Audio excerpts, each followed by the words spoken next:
In the first hour, the Wall Street Journal has reported, as well as the Associated Press, Yahoo News, and Reuters, that global warming could be halted by government weather control. And then they go on to admit chemtrails or aerosol spraying in the skies. Oh, my goodness. Huge developments. We'll be going over that for you. Also, how the whole global warming movement, man-made global warming movement, is nothing but a push for taxation. In fact, I have up on the screen in front of me the Weather Channel, and I've been sitting here for about 45 minutes getting ready, and I've seen already 2 news reports on global warming and how we must have a global tax to save us from it. So we'll talk about what's really behind the endless hype for man-made global warming and how even the supposed solution to it, if you even believe it's man-made, which of course it isn't, is a fraud. It is the dream of the New World Order for over a century to have a world tax, and they need a crisis, some way to get the public ninnying and rubbing their hands together. And climactic climate change is going to be their main mode, that and the war on terror and several other big fear-mongering issues. This is the Wall Street Journal that I hold here in my hand, and the headline is Global Warming. Could global warming be halted by controlling the weather? And it says, frustrated with the limits of public policy to tackle global warming, some scientists say the time has come to engineer a way to control the weather. The idea might seem appealing, says a science scholar. And it goes on. One idea put forth by a physicist involved in climate control discussions would involve bombarding the Arctic atmosphere with specially engineered particles to deflect the sun's rays, thereby lowering temperatures. Alternatively, a fleet of crop-dusting airplanes could deliver the particles by flying continuously around the Arctic Circle. An astronomer suggested placing a huge fleet of mirrors in orbit to divert solar radiation. Some of these ideas, say Mr. Fleming, are reminiscent of the optimism that framed the first attempts at climate control. And then it goes on. Okay, let's just stop right there. Number one, they talk about frustration with the limits of public policy to tackle global warming. The Earth is always heating up and cooling down.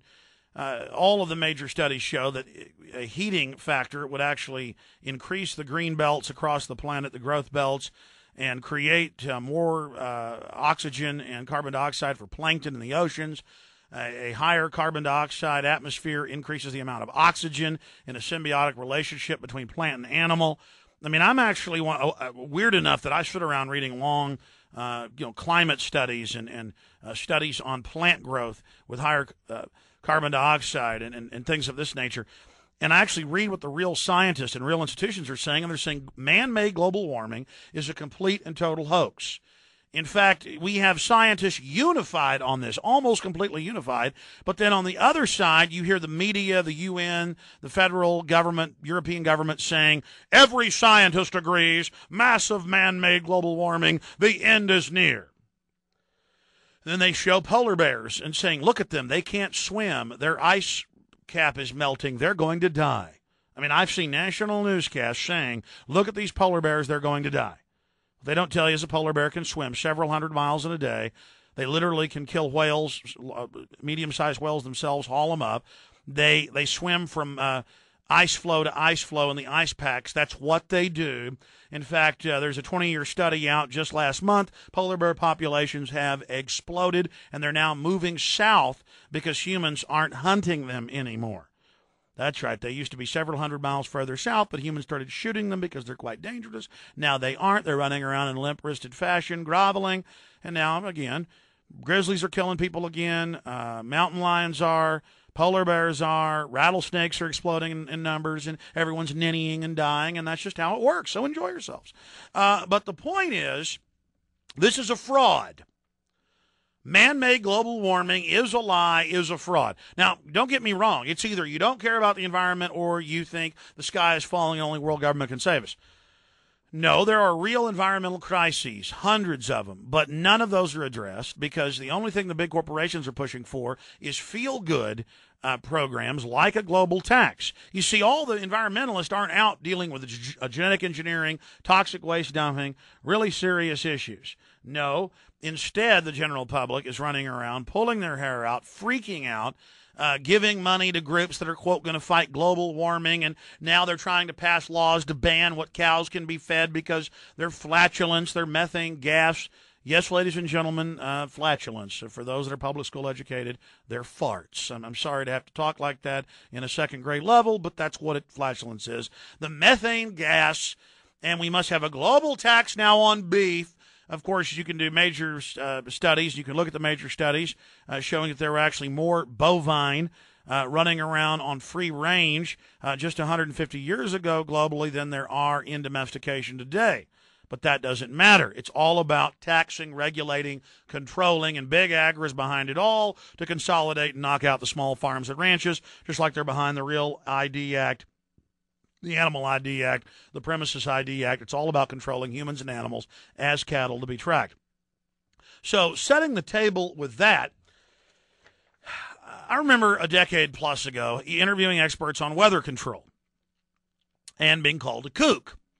But then about, 5 years ago, there was a Weather Channel special called Atmospheres Weather Control, where they showed the classified documents where they, in Vietnam during the dry season, could make it rain 10 feet and kill a bunch of people. And then suddenly it was declassified 3 years ago completely, and I was able to then learn who the head of the program was. That was Ben Livingston, a meteorologist. This guy in the 50s flew into typhoons that were 260 miles an hour. He flew into hurricanes that were 175 miles an hour off our coast. And he attacked the Vietnamese, leading squadrons himself while they were under SAM missile attack. Either they can create hurricanes, they can stop hurricanes, they can knock out typhoons. That's just a Pacific hurricane. It's generally about 30-40% faster, more destructive. Those can get up to recorded 280 miles an hour. Hurricanes only 175 is about as high as they've ever gotten.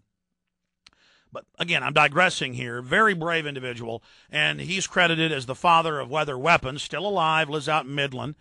And so I flew him here. Put him on an airplane, flew him here, and interviewed him. That's up on prisonplanet.tv. Ben Livingston, for members that are members of prisonplanet.tv. It's 15 cents a day. Why not go join all 15 of my films, hundreds of special reports, hundreds of my weekly TV shows. The point is, it's a good place. prisonplanet.tv. And I interviewed him. He brought out all these documents and all these declassified documents. And oopsie, I might have seen some things that were still classified. But to make a long story short, then it got picked up by a bunch of newspapers, a bunch of national radio shows interviewed him. And in the mid-1960s, the Stanford Research Institute and the Naval Weapons Laboratory certified that he could knock out hurricanes with 7 aircraft. That's because they have power cells that generate. And they can fly in with the ions and disperse them, the nuclei, with the aircraft and knock them out. And they can build them and they can knock them out. Now, that's 1960s technology. I have interviewed General Benton K. Parton, not just the former head of Air Force Weapons Development. He also headed up the Over-Horizon Radar System known as HARP. I've interviewed other experts on the subject. And there are weather control systems with antennae. And that's why the Russians, you can hire their company for $1.2 million to clear any sky and guarantee any event will be clear. The Chinese have an even bigger system using antennas, which they clear things. In fact, that's Associated Press. China to force rain ahead of Olympics, the reverse. A few years ago. But point is, they talk about spraying. It's already going on. Remember up until 96, the condensation trails behind jets disappeared in minutes. Now they're up there for 5 hours.